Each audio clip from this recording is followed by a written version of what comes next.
When you take off the bark, you kind of discover this world of anarchic, wild, chaotic growth.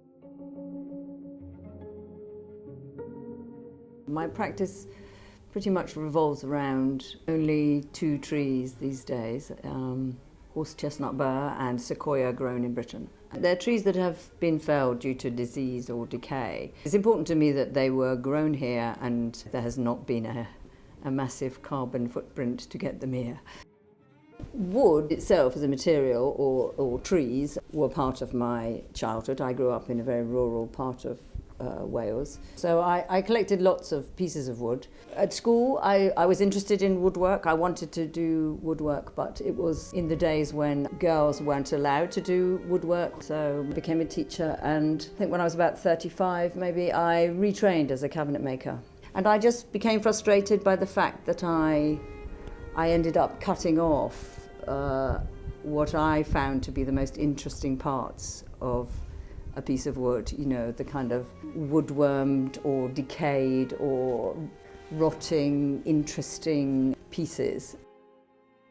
I started making work myself, and I built a shed in my garden, and I just started making more kind of creative sculptural pieces, moved away from function per se.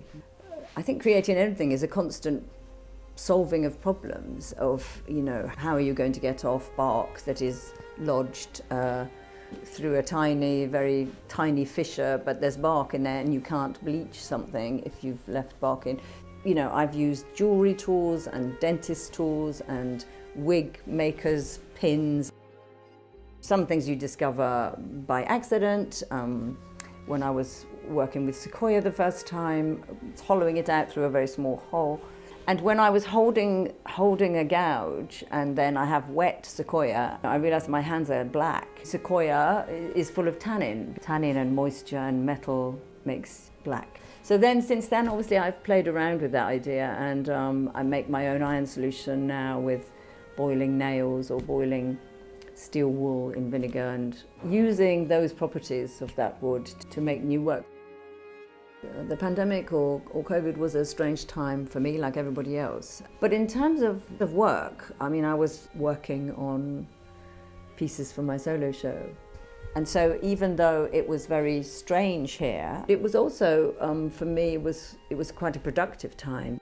There's a very large bowl that is coming to Masterpiece that I made during that time, and I called it the homage bowl. It was a strange time where we were nightly thinking about people working in horrendous jobs and really difficult situations and dreadful things happening. And I was just here with a pile of trees.